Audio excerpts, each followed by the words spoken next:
കൃഷ്ണായ വാസുദേവായ ഹരയേ പരമാത്മനെ പ്രണതക്ലേശനാശായ ഗോവിന്ദായ നമോ നമ. ശ്രീമദ് ഭാഗവതം 12 സ്കന്ധം അധ്യായം 2 ദ്വിതീയാധ്യായമാണ്. അതിൽ നമ്മൾ 33-ാമത്തെ ശ്ലോകം ചെയ്തു. എന്താണ് ശുഗബ്രഹ്മർഷി പറയണത് പരീക്ഷിത് മഹാരാജാവിനോട് വെച്ചാൽ, ഏത് ദിവസമാണ് ഭഗവാൻ അവതാരോദ്ദേശം കഴിഞ്ഞ് സ്വർഗാരോഹണം ചെയ്തത്, ആ ദിവസം ആ ക്ഷണം തന്നെ കലിയുഗം വന്നു എന്നാണ് അറിവുള്ളവരൊക്കെ പറയുന്നത് എന്ന് പറഞ്ഞു അല്ലേ. ഇനി നമുക്ക് 34 ചെയ്യാം. ദിവ്യാബ്ദാനം സഹസ്രാന്തേ ചതുർത്ഥേ തു പുനഃകൃതം ഭവിഷ്യതി യഥാ നൃണാം മന ആത്മപ്രകാശകം. ദിവ്യാബ്ദാനം ദിവ്യവർഷങ്ങളുടെ സഹസ്രാന്തേ, അതായത് അവസാനം, അതായത് 12,000 ദിവ്യവർഷങ്ങൾക്ക് ശേഷം ചതുർത്ഥേ 4-ാമത്തെ യുഗം അതിക്രാന്തേ സതി, അത് കഴിയുമ്പോൾ, അതായത് കലിയുഗം കഴിയുമ്പോൾ പുനഃ പിന്നെ നൃണാം മനുഷ്യരുടെ മനഃ, അതായത് മനസ്സിനും ആത്മാവിനും പ്രകാശത്തെ ഉണ്ടാക്കുന്ന കൃതം ഭവിഷ്യതി, കൃതയുഗം ഉണ്ടാവുന്ന. ഇങ്ങനെ 4-ാമത്തെ, അതായത് 1200 ദേവവർഷം അല്ലെങ്കിൽ 12,000 മനുഷ്യവർഷം കഴിയുമ്പോൾ ഈ കലിയുഗം അവസാനിച്ചിട്ട് പിന്നെ മനുഷ്യരുടെ ഉള്ളിൽ മുഴുവൻ പ്രകാശം പരന്നുകൊണ്ടിരിക്കുന്ന മനുഷ്യരാണ്. അതായത് വലിയ സാത്വികന്മാരായിട്ടുള്ള, പറഞ്ഞില്ലേ കൃതകൃത്യന്മാരെ നമ്മൾ പറഞ്ഞുല്ലോ, കൃതയുഗത്തിൽ സാത്വികന്മാരും, അവർക്കൊരു സാധനകളോലും വേണ്ട, അത്രയ്ക്ക് നല്ല പരിശുദ്ധരായിട്ടുള്ള ആളുകൾ നിറഞ്ഞ കൃതയുഗം ആരംഭിക്കും. ഈ 4 യുഗം ഇപ്പോൾ ഇത് കഴിഞ്ഞ് ഇപ്പോൾ പകുതിയോളം കഴിഞ്ഞു പറഞ്ഞുല്ലോ. ഇനി പിന്നെ ഈ ബാക്കിയും കൂടിയും കഴിഞ്ഞാൽ അപ്പോൾ കൽക്കി അവതരിക്കുമ്പോൾ ആ കൽക്കിയുടെ സാന്നിധ്യം കൊണ്ട് എല്ലാവരുടെയും മനസ്സ് ശുദ്ധാവും എന്നൊക്കെ നമ്മൾ പറഞ്ഞുല്ലോ അല്ലേ. കൽക്കിയുടെ മേലത്തെ കറിക്കൂട്ടും കൊണ്ടുവരുന്ന കാറ്റിനെ സ്പർശിക്കുന്നവരെല്ലാം പരിശുദ്ധരാവെന്ന് പറഞ്ഞു. അപ്പോൾ കലിയുഗത്തിലത്തെ അതൊക്കെ നീങ്ങിയിട്ട് കൃതയുഗത്തിൽ തുടങ്ങുമ്പോൾ നല്ല സാത്വികരാവും എല്ലാവരും. ദിവ്യാബ്ദാനാം സഹസ്രാന്തേ ചതുർത്ഥേ തു പുനഃകൃതം ഭവിഷ്യതി യഥാ നൃണാം മന ആത്മപ്രകാശകം. ഇത്യേഷ മാനവോ വംശോ യഥാ സംഖ്യായതേ ഭുവി തഥാ വിഡ് ശൂദ്രപിപ്രാണാം താസ്താജ്ഞേയ യുഗേ യുഗേ. അപ്പോൾ എന്താ പറയുക വെച്ചാൽ, ഇത് ഏഷ മാനവവംശ, ഇതുപോലെയാണ് മനുഷ്യവംശം ഭൂമിയിൽ യഥാസംഖ്യായതേ, എങ്ങനെ ഉണ്ടായി എന്ന് പറയപ്പെടുന്നുവോ, തഥാതേ വിധം വിഡ്ശൂദ്ര വിപ്രാണം, വൈശ്യനും ശൂദ്രനും ബ്രാഹ്മണരുടെയും താതാഹ, അതേത് അവസ്ഥകൾ യുഗേ യുഗേ യുഗം തോറും ജ്ഞേയ അറിയപ്പെടുവാൻ കഴിയുന്നു. അതായത് ഇങ്ങനെയാണ്, ഇതിങ്ങനെ ആവർത്തിച്ചും കൊണ്ടിരിക്കുകയാണ് യുഗയുഗങ്ങളായത്. അതായത് ഇപ്പം നമ്മൾ പറഞ്ഞ പോലത്തെ ആൾക്കാർ ഭൂമിയിൽ യുഗങ്ങളിൽ, അതായത് ഉത്കൃഷ്ടമായിട്ടും നികൃഷ്ടമായിട്ടുള്ളവരും ഒക്കെ ആയിട്ടുള്ള പല പല ആൾക്കാരും ഇതുപോലെയുള്ള വൈശ്യശൂദ്ര ബ്രാഹ്മണ വംശങ്ങളും യുഗത്തിൻ്റെ ഭേഗം ഓരോ യുഗങ്ങളും അനുസരിച്ച് ചിലപ്പോൾ, അതായത് കലികാലം വരുമ്പോൾ മോസ്റ്റ്ലി ആൾക്കാരൊക്കെ നീചന്മാരാവും, കൃതയുഗത്തിൽ എല്ലാവരും ശ്രേഷ്ഠന്മാരാണ്. അങ്ങനെ ശ്രേഷ്ഠതയും നീചതയും മാറി മാറി മാറി മാറി യുഗത്തിൻ്റെ പ്രഭാവം അനുസരിച്ചിട്ട് അങ്ങനെ പോകുന്നു എന്ന് പറയുകയാണ്. ഇത്യേഷ മാനവോ വംശോ യഥാ സംഖ്യായതേ ഭുവി തഥാവിഡ് ശൂദ്ര വിപ്രാണാം താസ്താജ്ഞേയ യുഗേ യുഗേ. അങ്ങനെ കാലം കഴിഞ്ഞു പോവാണ്. അത് ഭഗവാന് ലീല അവസാനിപ്പിക്കണമെന്ന് തോന്നണ വരെ അല്ലേ. ഏതേഷാം നാമലിംഗാനാം പുരുഷാണാം മഹാത്മനാം കഥാ മാത്രാവശിഷ്ടാനാം കീർത്തിരേവ സ്ഥിതാ ഭുവി. നാമലിംഗാനാം, നാമമാകുന്ന അടയാളത്തോടും, മഹാത്മനാം മഹത്തായ ആത്മാവോടും, കഥാമാത്രാവശിഷ്ടാനാം കഥ മാത്രം അവശേഷിച്ചുമിരിക്കുന്ന ഏതേഷാം പുരുഷാണാം ഈ പുരുഷന്മാരുടെ കീർത്തി ഏവ, കീർത്തി തന്നെ ഭൂമി സ്ഥിത, ഭൂമിയിൽ എപ്പോഴും അവരുടെ കീർത്തിയാണ് ഉണ്ടാവുക. എന്താണ് പറഞ്ഞാൽ, അതായത് ഓരോ നാമങ്ങൾ കൊണ്ടും അറിയപ്പെടുന്നവരും കഥയിൽ മാത്രമേ ഇനിയുള്ളൂ അങ്ങനെയുള്ളവരും, അങ്ങനെയാണല്ലോ എല്ലാവർക്കും ജന്മവും ജീവിതവും നാശമൊക്കെ ഉണ്ടല്ലോ. അപ്പോൾ അങ്ങനെ ജീവിച്ച, പിന്നെ കഥാരൂപത്തിൽ കഥയിൽ മാത്രമേ നമുക്കറിയുള്ളൂ. അങ്ങനെ മഹാന്മാരുടെ കീർത്തി മാത്രമേ ഇന്ന് ഭൂമിയിലുള്ളൂ. എത്രയോ കേമന്മാരായിട്ടുള്ള രാജാക്കന്മാർ ജീവിച്ചിട്ടുണ്ട്. ഇന്ന് അവരുടെ കഥകളും അവരുടെ കീർത്തി മാത്രമേ ഉള്ളൂ, അല്ലാതെ അവരുടെ മക്കളെയോ, അതായത് ഒന്നും ശാശ്വതമല്ല.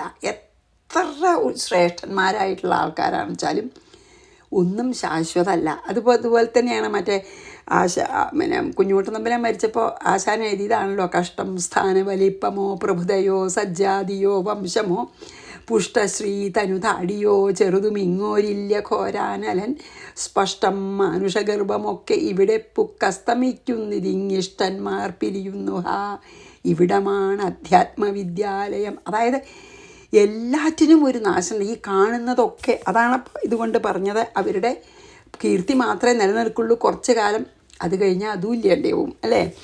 ഏതേഷാം നാമലിംഗാനാം പുരുഷാണാം മഹാത്മനാം കഥാമാത്രാവശിഷ്ടാനാം കീർത്തിരേവ സ്ഥിത ഭുവി. ഇനി 37. ദേവാഭി ശന്തനോർഭ്രാത മരുചേഷ്വാകു വംശജ കലാപഗ്രാമ ആസാദേ മഹായോഗബലാന്വിതവും. എന്താണെന്നതിൽ പറഞ്ഞാൽ ശന്തനോഹോ ശന്തനുവിൻ്റെ ഭ്രാതദേവാഭി സഹോദരനായ ദേവാഭിയും ഇക്ഷ്വാകു വംശജ മരുച ഇക്ഷ്വാകു വംശത്തിൽ ജനിച്ച മരുവും മഹായോഗബലാന്വിത യോഗബലത്തോടു കൂടിയവരായിട്ട് കലാപഗ്രാമത്തിൽ വസിക്കുന്നു. അതായത് എങ്ങനെയാണ്, അതായത് കലിയിൽ നശിച്ചു പോയിട്ടുള്ള രാജവംശങ്ങളും കംപ്ലീറ്റ്ലി നശിച്ചു, എല്ലാവരും അധർമ്മികളൊക്കെ ആയില്ലോ. അപ്പം അന്നത്തെ ആ ധർമ്മവും രാജവംശമൊക്കെ കൃതയുഗത്തിൽ എങ്ങനെയാണ് ഉണ്ടാവുക എന്ന് നമുക്ക് ചോദ്യം ഉണ്ടെങ്കിൽ അതിൻ്റെ ഉത്തരമാണ്. അതായത് ശന്തനു മഹാരാജാവിൻ്റെ സഹോദരനും ചന്ദ്രവംശത്തിൽ ജനിച്ചവനുമായ ദേവാഭിയും ഇക്ഷ്വാകു വംശത്തിൽ ജനിച്ചവനും സൂര്യവംശത്തിൻ്റെ ആദ്യത്തെ ആളുമായിട്ടുള്ള മരുവും നല്ല യോഗശക്തിയുള്ളവരായിട്ട് ബദര്യാശ്രമ സമീപത്തിലുള്ള കലാപഗ്രാമത്തിൽ ഇപ്പോഴും ഉണ്ടാകുന്ന ചിരഞ്ജീവികളായിട്ട്. അതായത് പിന്നെ ദേവാഭി ചന്ദ്ര മഹാരാജാവിൻ്റെ സഹോദരനും ചന്ദ്രവംശത്തിലത്തെ ആയിട്ടുള്ള ദേവാഭിയും സൂര്യവംശത്തിലത്തെ മരുവും, ചന്ദ്രവംശത്തിലെ ദേവാഭിയും സൂര്യവംശത്തെ മരുവും ഇപ്പോഴും ബദര്യാശ്രമത്തിലെ ചിരഞ്ജീവിയായി വസിക്കുന്നുണ്ട് എന്നാണ്. കലാപഗ്രാമത്തിൽ ബദരിയിൽ അടുത്തുള്ള ഒരു കലാപഗ്രാമം എന്ന് പറഞ്ഞൊരു ഗ്രാമത്തിൽ ഇപ്പോഴും ചന്ദ്രവംശത്തിലത്തെ ഒരാളായിട്ടുള്ള ദേവാഭിയും സൂര്യവംശത്തിലത്തെ മേരും ഇപ്പോഴും വസിക്കുന്നുണ്ട്. ദേവാഭി ശന്തനോർ ഭ്രാത മരുശ്ചേക്ഷ്വാകു വംശജ കലാപഗ്രാമ ആസാദേ മഹായോഗബലാന്വിത. അപ്പം യോഗശക്തി കൊണ്ട് അവർ ഇപ്പോഴും ജീവിച്ചിരിക്കേണ്ടതെന്നാണ് പറയുന്നത്. അതാണ് അതിൽ യോഗബലത്തോട് കൂടിയിട്ട് ബദര്യാശ്രമ സമീപത്തുള്ള കലാപഗ്രാമത്തിൽ ഇപ്പോഴും വസിക്കുന്നു എന്ന് പറഞ്ഞു. ഇനി 38. താവിഹൈത്യ കുലേരന്തേ വാസുദേവാനുശിക്ഷിതൗ വർണ്ണാശ്രമയുതം ധർമ്മം പൂർവവത് പ്രഥയിഷ്യതഃ. കലയന്തേ, ഈ കലിയുടെ അവസാനത്തിൽ അവർ ഈ ദേവാഭി മരുവും വാസുദേവാനുശിക്ഷിത ഭഗവാനാൽ പ്രേരിതരായിട്ട് അല്ലെങ്കിൽ നിർദ്ദേശിക്കപ്പെട്ടവരായിട്ട് ഇഹ ഏത്യ ഇവിടെ വന്ന് വർണ്ണാശ്രമയുതം ധർമ്മം വർണ്ണാശ്രമ സഹിതമായ ധർമ്മത്തെ പൂർവവത് പ്രതീക്ഷിത മുമ്പത്തെ പോലെ അവർ ഈ വർണ്ണാശ്രമ ധർമ്മങ്ങൾ കൃതയുഗത്തിൽ ആദ്യം ഇവിടെ ഉണ്ടാക്കും. ഇവരിപ്പോഴും യോഗശക്തി കൊണ്ട് ജീവിച്ചിരിക്കേണ്ട പറഞ്ഞല്ലോ. അപ്പോൾ അവർ ഭഗവാന്റെ നിർദ്ദേശപ്രകാരം കലിയുഗ അവസാനത്തിൽ ഇവിടുത്തെ വന്ന് പണ്ടത്തെ പോലെ വർണ്ണാശ്രമ ധർമ്മങ്ങളെ നടപ്പിൽ വരുത്തും എന്നാണ് ഇതിൽ പറഞ്ഞത്. അപ്പോൾ എങ്ങനെയാണ് ഈ കൃതയുഗത്തിൽ ആദ്യം ഈ നശിച്ചു പോയ ധർമ്മവും ഈ രാജവംശമൊക്കെ എങ്ങനെ കണ്ടിന്യൂ ചെയ്യുന്ന നമ്മൾക്ക് ചോദ്യം ഉണ്ടെങ്കിൽ അതിനുത്തരമാണ് പറയണത്. ഇവർ രണ്ടാളും യോഗശക്തി കൊണ്ട് ചിരഞ്ജീവികളായി ജീവിച്ച് ഇവരത് ലോകത്തിൽ നടപ്പാക്കും വർണ്ണാശ്രമധർമ്മങ്ങൾ. ഇനി അപ്പം താവിഹൈത്യ കലേരന്തേ വാസുദേവാനുശിക്ഷിതോ വാസുദേവൻ്റെ നിർദ്ദേശപ്രകാരം ഭഗവാൻ തോന്നിപ്പിക്കവരെ വർണ്ണാശ്രമയുതം ധർമ്മം പൂർവവത് പ്രഥയിഷ്യത പണ്ടത്തെ പോലെ നടപ്പാക്കും, പണ്ടുണ്ടായിരുന്ന പോലെ. കൃതം ത്രേതാ ദ്വാപരം ച കലിശ്ചേതി ചതുർയുഗം അനേന ക്രമയോഗേന ഭുവി പ്രാണിഷു വർത്തതേ.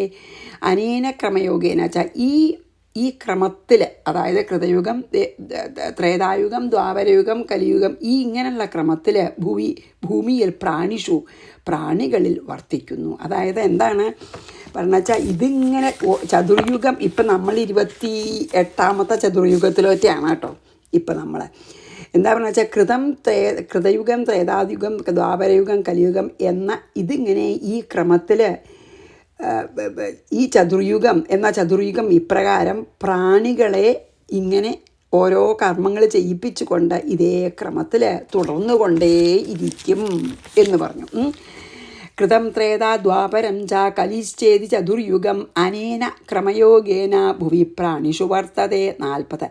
രാജന്നേതേ മയാ പ്രോക്ത നരദേവാസ്തഥാ പരേ ഭൂമൗ മമത്വം കൃത്വാം ദേഹിത്വേ മാം നിധനം ഗതാഹ. രാജൻ, ഹേ പരീക്ഷിത് മഹാരാജാവേ, മയാ എന്നാൽ പ്രോക്താഹ ഞാനിപ്പോൾ പറഞ്ഞ ഏതേ നരദേവാഹ ഈ രാജാക്കന്മാരും തഥാ അപരെ ബാക്കിയുള്ളവരും ഭൂമിയിൽ മമത്വം കൃത്വ മമത്വത്തെ ഭാവിച്ചിട്ട് അന്തേ അവസാനത്തിൽ ഇമാം ഹിത്വ ഇതിനെയും ഉപേക്ഷിച്ചിട്ട് നിധനം ഗത മരണത്തെ പ്രാപിക്കും. എന്താണറിയോ പറയുന്നത് ഇതിൽ? അത് ഇങ്ങനെ തുറന്നുകൊണ്ടിരിക്കുന്നു പറഞ്ഞില്ലേ, എന്നിട്ട് പറയാണ് ലോകത്തിൽ സ്നേഹത്തിനെ വളർത്തി മമത്വം എന്ന് പറഞ്ഞല്ലോ, ലോകത്തിൽ മമത വളർത്തിയിട്ട് അവസാനം ഈ പറഞ്ഞ രാജാക്കന്മാരും ബാക്കിയുള്ളവരും, അങ്ങനെയാണ് പറയുന്നത്. ഹേ പരീക്ഷിത് മഹാരാജാവേ, ഇപ്പറഞ്ഞ രാജാക്കന്മാരും മറ്റുള്ളവരും ഒക്കെ ലോകത്തിലെ സ്നേഹം വളർത്തി അവസാനം എല്ലാം ത്യജിച്ച് മൺമറഞ്ഞു. എല്ലാവരും എത്ര രാജാക്കന്മാരെ നമ്മൾ കണ്ടുപ്പോൾ ഇതിൽ തന്നെ എത്ര പറഞ്ഞില്ലേ, അത് എല്ലാവരും സ്നേഹം ഒക്കെ ഈ ഇങ്ങനെ ലോകത്തിൽ ജീവിക്കാൻ വേണ്ട, അതായത് ഒരു തലമുറയെ മറ്റൊരു തലമുറ വളർത്തണമെങ്കിൽ സ്നേഹം വേണമല്ലോ. മൃഗങ്ങൾക്കാണെങ്കിലും മനുഷ്യർക്കാണെങ്കിലും സ്നേഹത്തോട് കൂട്ടിലാണ് നമുക്ക് കുട്ടികളെ ഒന്നും വളർത്താൻ പറ്റില്ല, അല്ലെങ്കിൽ ഉപേക്ഷിച്ച് പോവില്ലേ കുട്ടികളെ, മരിക്കില്ല. അപ്പോൾ സ്നേഹം ഇങ്ങനെ വളർത്തിയിട്ട് ഭൂമിയിൽ പിന്നെ അതായത് എന്താ പറയുക വെച്ചാൽ വൈരാഗ്യം വരാൻ വേണ്ടിയിട്ട് പറയുകയാണ്. അതായത് ഒന്നും ഇവിടെ കാണുന്നത് ഒന്നും അനശ്വരമല്ല എന്ന് മനസ്സിലാക്കിക്കോളൂ എന്ന് നമ്മളോട് പറയുകയാണ്. അതുകൊണ്ടാണ് പറയണേ, ഈ രാജാക്കന്മാരും എത്ര കേമനാണെങ്കിലും എത്ര മോശക്കാരനാണെങ്കിലും എല്ലാവരും ഈ ഭൂമിയോട് നല്ല സ്നേഹത്തോടു കൂടി എൻ്റെ മക്കളെ അഹന്തയും മമതയോടുകൂടി ഈ ഭൂമിയിൽ ജീവിച്ചിട്ട് അവസാനം എല്ലാവരും ഈ ഭൂമി ഉപേക്ഷിച്ചിട്ട് മരണത്തെ പുൽകുന്നു. അല്ലേ? ഒരാളെങ്കിലും മരിച്ചു പോവാതെ നമ്മളെ എത്ര മഹാന്മാരാണെങ്കിലും കണ്ടിട്ടില്ലല്ലോ. രാജന്നേതേ മയാ പ്രോക്ത നരദേവാസ്തഥാ പരേ ഭൂമൗ മമത്വം കൃത്വാം ദേഹിത്വേ മാം നിധനം ഗതാഹ. അതുകൊണ്ട് നമ്മൾ വൈരാഗ്യം ഉണ്ടാവണം എന്ന് പറയാണ്. ഇൻഡയറക്റ്റായിട്ട് പറയാണ്, ഒന്നും ശാശ്വതമല്ല, അതുകൊണ്ട് ഇതിൽ വല്ലാതെ ആസക്തി അരുതെന്ന് പറയണേ.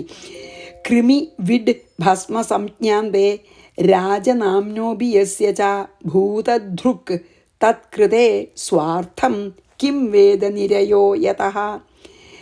രാജനാംന അഭിഹി, രാജാവായാലും യസ്യ ഏതൊരാളുടെ അന്തത്തിൽ കൃമിവിഡ് ഭസ്മസംജ്ഞാ ഭവന്തി. ഈ ശരീരം ഒന്നുകിൽ കൃമികൾ കടിച്ച് നശിക്കും, അല്ലെങ്കിൽ അളിഞ്ഞ് നശിക്കും, അതിനും കൃമികളുണ്ടാവും, കൃമി ഉണ്ടാവും തന്നെ പറയണ്ടു, അല്ലെങ്കിൽ നമ്മളെ കത്തിച്ച് ഭസ്മാക്കണു.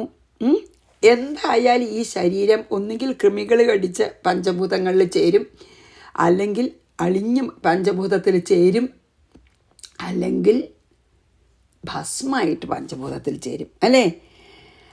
തത്കൃത അതിന് വേണ്ടിയിട്ട് ഭൂതങ്ങളെ ദ്രോഹിക്കുന്നവൻ. ഇങ്ങനെ ശാശ്വതമല്ലാത്ത ശരീരത്തിന് വേണ്ടിയിട്ട് ബാക്കിയുള്ളവരെ ഹിംസിച്ച്, ആ ശരീരസുഖത്തിന് വേണ്ടി ബാക്കിയുള്ളവരെ ഉപദ്രവിച്ച്,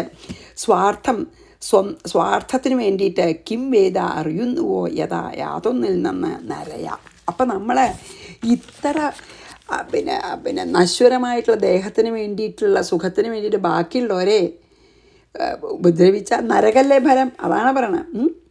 അതായത് എത്ര വലിയ രാജാവാണെങ്കിലും, എത്ര ഒന്നുമില്ലാത്ത യാചകനാണെങ്കിലും അവസാനം കൃമിയോ മലോ വെറും ഭസ്മമായി മാറും. അങ്ങനെയുള്ള ശരീരത്തിൻ്റെ സുഖത്തിന് വേണ്ടിയിട്ട് ബാക്കിയുള്ളവരെ ദ്രോഹം ചെയ്യുന്നവന് തനിക്ക് എന്താണ് ശ്രേയസ്കരം എന്ന് അറിയേയില്ല. അതുകൊണ്ടല്ലേ ഇങ്ങനെ ചെയ്യണം. എന്താ വെച്ചാൽ ഇങ്ങനെ ബാക്കിയുള്ളവരെ ദ്രോഹിച്ച് സ്വാർത്ഥ സുഖത്തിന് വേണ്ടി ചെയ്താൽ നരകയാതന തന്നെ അനുഭവിക്കേണ്ടി വരും എന്നറിയാതെയാണ് അവൻ ചെയ്യണമെന്ന് പറയുകയാണ്. ഇത്ര നശ്വരമായിട്ടുള്ള ദേഹത്തിൻ്റെ സുഖത്തിന് വേണ്ടി ബാക്കിയുള്ളവരെ പീഡിപ്പിക്കുകയും ബാക്കിയുള്ളവരെ ചതിക്കുകയൊക്കെ ചെയ്താൽ തൻ്റെ ശ്രേയസ്സിനുള്ളത് ആയിത്തീരില്ല, നരകം തന്നെയാണ് ഫലം എന്ന്. കൃമിബീഡ് ഭസ്മസംജ്ഞാന്തേ, ഇത് എല്ലാവരുടെ അവസാനം ഭസ്മം, അല്ലെങ്കിൽ ഈ പഞ്ചഭൂതങ്ങളിലേക്ക് തന്നെ, പഞ്ചഭൂതങ്ങളിൽ നിന്ന് വന്ന നമ്മുടെ ശരീരം പഞ്ചഭൂതങ്ങളിലേക്ക് തന്നെ മടങ്ങിപ്പോവും. അതുകൊണ്ട് വൈരാഗ്യം വരാൻ വേണ്ടി പറയുകയാണ്. കൃമി വിഡ്ഭസ്മ സംജ്ഞാന്തേ രാജനാംനോപി യസ്യ ച ഭൂതധൃക് തത്കൃതേ സ്വാർത്ഥം കിം വേദ നിരയോ യതഃ. 42. കഥം സേയമഖണ്ഡ ഭൂഹു പൂർവൈർമേ പുരുഷൈർധൃത മത്പുത്രസ്യ ച പൗത്രസ്യ മത്പൂർവ വംശജസ്യ വാ. മേ പൂർവൈഹി പുരുഷൈഹി ധൃത, എൻ്റെ പൂർവികന്മാരാൽ ഭരിക്കപ്പെട്ടതും മത്പൂർവ ഇപ്പോൾ എൻ്റെ കയ്യിലിരിക്കുന്നതും അഖണ്ഡാസ ഇയം ഭൂ, ഈ ഭൂമി മത്പുത്രസ്യ എൻ്റെ പുത്രനും പൗത്രസ്യ എൻ്റെ മകൻ്റെ മകനും വംശജസ്യ വാ വംശത്തിൽ പിന്നെ ജനിക്കുന്നവനും കഥം സ്യാദ് എങ്ങനെ അധീനമാകും. അതാണ് പറയണത്. എന്താ അറിയോ, ഒക്കെ നമ്മൾ നമ്മുടെ വിചാരിച്ച് വെക്കുകയാണ്. ഒരു സാധനം നമ്മൾ കൊണ്ടുപോകും അല്ലേ. അതായത് എൻ്റെ പൂർവികന്മാർ പിന്നെ കൊണ്ടു നടത്തിയതാണ് ഇത്, അല്ലെങ്കിൽ അവർ ഓൺ ചെയ്തതാണ്, അവരുടെ അധീനത്തിലുണ്ടായിരുന്നതാണ്. ഇപ്പം എനിക്ക് അധീനമായി ഈ ഭൂമി. ഇനി എല്ലാവരുടെയും കൂടിയിട്ടാണ് ഭൂമി. ഇനി ഇത് എൻ്റെ മക്കൾക്കും മക്കളുടെ മക്കൾക്കും എൻ്റെ വംശത്തിൽ ജനിച്ചവർക്കും ഒക്കെ എങ്ങനെ ഇത് അനുഭവിക്കാൻ സാധിക്കും, അതിനു വേണ്ടി എനിക്ക് എന്ത് ചെയ്യാൻ പറ്റും. നമ്മളതല്ലേ കാണണവിടെ അല്ലേ. ഓരോരുത്തരും ഭൂമിയിൽ അവനവൻ്റെയാന്ന് പറഞ്ഞ് അതൊന്നും കൊണ്ടുപോയില്ല. നമ്മളെ അവനവൻ്റെ പറഞ്ഞ് കെട്ടിപ്പിടിച്ചിട്ടും നമ്മൾ ബാക്കിയുള്ളവർ ഉപദ്രവിച്ചൊക്കെ കയ്യിലാക്കും അല്ലേ. ഈ അഖണ്ഡമായിട്ടുള്ള ഈ ഭൂമിയെ എൻ്റെ പൂർവികന്മാരുടെ അധീനത്തിലായിരുന്നു, ഇപ്പം എൻ്റെ അധീനത്തിലാണ്, ഇനി ഇതെല്ലാവർക്കും എൻ്റെ വരും തലമുറകൾക്ക് കൊടുക്കണം എന്നൊക്കെ വിചാരിച്ച് നമ്മൾ എന്തെല്ലാമാണ് ചെയ്യണത് അല്ലേ. അതാണ് കഥം സേയം അഖണ്ഡ ഭൂഹു പൂർവൈമേ പുരുഷൈധൃത മത്പുത്രസ്യ ച പൗത്രസ്യ മത്പൂർവ വംശജസ്യ വാ. ഇങ്ങനെ ഞാൻ വായിച്ചിട്ടുണ്ട്. ഭഗവാൻ ചിരിക്കും എന്ന്. എന്താ അറിയോ, സഹോദരന്മാർ തമ്മിലും അല്ലെങ്കിൽ കൂടപ്പറപ്പുകൾ തമ്മിൽ ഇത് എൻ്റെയാണ് ഇത് നിൻ്റെയാണെന്ന് പറഞ്ഞ് തമ്മിൽ തല്ലണ സമയത്ത് ഭഗവാൻ ചിരിക്കും എന്ന്. കാരണം ഇത് ആരുടെയല്ല, ഭഗവാന്റെയാണ്. അത് ശരിക്കും നമ്മൾ പിന്നെ എത്രയോ കുടുംബങ്ങൾ ഈ ഭൂമിയുടെ കലഹം കൊണ്ട്, തെറ്റിദ്ധാരണ കൊണ്ട് പിന്നെ ഒരിക്കലും പിന്നെ പണ്ടത്തെ പോലെ സ്നേഹമായിട്ടിരിക്കാതെയൊക്കെ ഒരുപാട് ആൾക്കാരുണ്ട്. ഞാനിപ്പോൾ ഇവിടെ ഒരു റിട്ടയർമെൻറ്റ് കമ്മ്യൂണിറ്റിയിലാണ് താമസിക്കണേ. അപ്പോൾ ഞാൻ എത്രയോ കുടുംബങ്ങൾ അവരുടെ കഥകളൊക്കെ പറയുമ്പോൾ ഓൾമോസ്റ്റ് 90% ആയിട്ടുള്ള തെറ്റിദ്ധാരണകളും തമ്മിത്തല്ലും ഈ സ്വത്തിനെ സംബന്ധിച്ചിട്ട് തന്നെയാണ്. അപ്പോഴൊക്കെ ഞാൻ ആലോചിക്കാറുണ്ട്, എന്താ പറയുക, ഭഗവാൻ ചിരിക്കുന്ന 2 സന്ദർഭങ്ങൾ അതാണത്രേ. ഒന്ന് പിന്നെ കൂടപ്പറപ്പുകളെ എൻ്റെയാണെന്ന് നിൻ്റെയാണെന്ന് പറഞ്ഞ്, കൂടപ്പറപ്പുകൾ എന്നല്ല, അല്ലെങ്കിൽ നെയ്ബേഴ്സൊക്കെ ആവാം, എൻ്റെ നിൻ്റെയാണെന്ന് പറഞ്ഞ് അര ഏക്കറോ അല്ലെങ്കിൽ കുറച്ച് ഭൂമിക്ക് വേണ്ടി തമ്മിൽ തല്ലണതും, പിന്നെ ഡോക്ടർമാരോ അല്ലെങ്കിൽ വൈദ്യന്മാരോ ഞാൻ ഇത് ശരിയാക്കി തരാം, ഒന്നും പേടിക്കണ്ട, പിന്നെ ഇത് ചെയ്താൽ യാതൊന്നും സംഭവിക്കില്ല എന്ന് ഉറപ്പിച്ച് പറയുമല്ലോ. കാരണം ആർക്കും അറിയില്ല മരണം എപ്പോഴാണ് നമ്മളെ വന്ന് കൊണ്ടുപോകണമെന്ന്. അങ്ങനെ ഭഗവാനെ ഓർക്കാതെ സംസാരിക്കുമ്പോഴൊക്കെയാണ് അത്രേ ഭഗവാൻ ചിരിക്കുകയെന്ന്. അത് ഓർമ്മ വന്നു ഇത് വായിച്ചപ്പോൾ. ഇനി 43. തേജോബന്നമയം കായം ഗൃഹീത്വ ആത്മതയാ ബുധാഹ മഹിം മമതയാ ചോഭൗ ഹിത്വാന്തേ അദർശനം ഗതാഹ. തേജോബന്നമയം കായം, അതായത് തേജസ്, അതായത് പഞ്ചഭൂതങ്ങളാൽ നിർമ്മിതമായിട്ടുള്ള ഈ ഇത് അതാണ് തേജോ അന്നമയം വെച്ചാൽ തേജസ്, അഗ്നി, ജലം, അഗ്നി തേജോബന്നമയം, അഗ്നി, അപ്പ മീൻസ് എന്താ, ജലം, അന്നം, ഭക്ഷണം, ഇവയുടെ പരിണാമമായ ദേഹത്തെ, അതായത് ഇതെന്നൊക്കെയാണല്ലോ നമ്മൾ ഭക്ഷണം കഴിച്ച ജലമുണ്ട് നമ്മുടെ ദേഹത്തിൽ അല്ലേ. പിന്നെ ജഠരാഗ്നിൻ്റെ വിശപ്പുണ്ട് വരുന്ന അഗ്നിയൊക്കെ ഉണ്ടതോ. ആത്മതയാ ഗൃഹീത്വ, ആത്മാവായി ഗ്രഹിക്കുകയും. എന്താ കുഴപ്പം വെച്ചാൽ ഈ ശരീരം നമ്മളാണ് ഞാനാണ്, ഈ ആത്മാവാണ്, അല്ലെങ്കിൽ ഞാൻ ഈ ശരീരമാണെന്ന് ധരിച്ച് മഹീം ഭൂമിയെ മമതയാ ഗൃഹീത്വ, ഇതെൻ്റെ ഭൂമിയാണെന്ന് വിചാരിച്ച് അബുധ അറിവില്ലാത്തവർ, അവിവേകികൾ എന്നർത്ഥം, അന്തേ അവസാനത്തിൽ ഉഭൗഹിത്വ രണ്ടിനെയും ഉപേക്ഷിച്ചിട്ട് അദർശനം ഗതാഹ മരണത്തെ പ്രാപിക്കുന്നു. അല്ലേ, ശരിയല്ലേ? നമ്മളൊക്കെ ഈ ദേഹാഭിമാനം കൊണ്ട് ദേഹം ഞാനാണെന്ന് വിചാരിച്ചിട്ടാണ് എൻ്റെ ഞാനും എൻ്റെയും, ഞാൻ എന്ന് വിചാരിക്കണത് ഈ ദേഹത്തിനെയാണ്. അപ്പോൾ എൻ്റെന്ന് വിചാരിക്കണത് ഈ ദേഹമായിട്ട് ബന്ധമുള്ളതിനെല്ലാം എൻ്റെന്നും വിചാരിക്കും. അങ്ങനെ കെട്ടിപ്പിടിച്ച് ഭഗവാൻ പറയാണ്, അത് കഴിഞ്ഞ് രണ്ടും ഇട്ട് ഞാൻ എന്ന ശരിക്കുള്ള ഞാൻ പോവുകയും ചെയ്യും. ശരിക്കല്ലാത്ത ഞാനാണ് ദേഹാഭിമാനത്തോടു കൂടി ഇരിക്കണത്. ഞാൻ ദേഹാന്ന് അഭിമാനിക്കുകയാണ്. നമ്മൾ ശരിക്കും ദേഹമല്ല, ആത്മാവാണ്. അതറിയാതെ നമ്മൾ ദേഹാന്ന് അഭിമാനിച്ച് ദേഹത്തിനെ സംബന്ധിച്ച് എല്ലാം നമ്മുടെ സ്വന്തമാണെന്ന് വിചാരിച്ച്, ദേഹവും ദേഹത്തിനെ സംബന്ധിച്ച് എല്ലാതും സ്വന്തമാണെന്ന് വിചാരിച്ച് രണ്ടിനെയും പൂർണ്ണമായിട്ട് ഉപേക്ഷിച്ചിട്ട് വെറും ആത്മാവായി നിന്ന് ആയിട്ടുള്ള ഞാൻ പോവുകയും ചെയ്യുന്ന, അല്ലേ? അത് നമ്മൾ കാണുന്നുണ്ടല്ലോ. നമുക്കത് അനുഭവമായിട്ടില്ല എങ്കിലും അറ്റ്ലീസ്റ്റ് ശരിയാണെന്നെങ്കിലും വിചാരിക്കണമല്ലോ നമ്മളല്ലേ.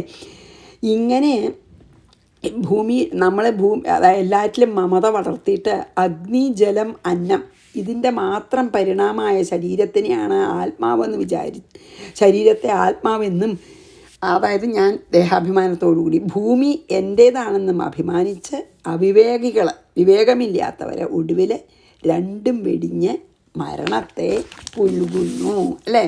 ഇനി 44. യേ ഭൂപതയോ രാജൻ ഭുഞ്ചന്തി ഭുവമോജസാ കാലേന തേ കൃതാഹ സർവേ കഥാമാത്രാഹ കഥാസു ച. ഹേ രാജൻ, യേ ഭൂപതയ, ഏതേതു രാജാക്കന്മാർ ഓജസ ബലത്താൽ, അതായത് ഓജസ് കൊണ്ട്, ഭുവം ഭുഞ്ചന്തി ഭൂമിയെ അനുഭവിച്ചുവോ, തേ സർവേ അവരെല്ലാവരും കാലേന കാലത്താൽ കഥാസു കഥകളിൽ കഥാവശേഷന്മാരായി എന്ന് കൃതാഹ ചെയ്യപ്പെട്ടിരിക്കുന്നു. പരീക്ഷിത മഹാരാജാവേ, ഏതൊക്കെ രാജാക്കന്മാരാണ് സ്വന്തം വീര്യശൗര്യ പരാക്രമം കൊണ്ട് ഭൂമിയൊക്കെ അടക്കി ഭരിച്ചിരുന്നത്, അവരെല്ലാം ഈ കാലസ്വരൂപനായിട്ടുള്ള ഭഗവാൻ വെറും കഥാവശേഷന്മാരാക്കി, കഥയിൽ മാത്രം അവശേഷിക്കുന്നവരാക്കി. ആലോചിച്ച് നോക്കൂ, എത്ര വലിയ രാജാക്കന്മാരും ഇപ്പോൾ നമുക്ക് നമ്മുടെ ഓർമ്മയിലാണെങ്കിൽ എത്ര ഭരണാധികാരികളും സ്വന്തമാണെന്ന് പറഞ്ഞ് ഭരിച്ചുമില്ലേ? എന്താ ഉണ്ടായത്? അതായത് തൻ്റെ ബലം കൊണ്ട് ഭൂമി മുഴുവൻ അധീനത്തിലാക്കിയിട്ട് സ്വേച്ഛാധിപതികളായിട്ടുള്ളവരും ഉണ്ടായിരുന്നു ഇല്ലേ? അങ്ങനെ എല്ലാ രാജസുഖങ്ങളും ഭോഗവും അനുഭവിച്ച് സ്വാർത്ഥത്തോടു കൂടി ഭരിച്ചവരും അല്ലാതെ നല്ല രാജാക്കന്മാരും എല്ലാവരും ഈ കാലസ്വരൂപനായിട്ടുള്ള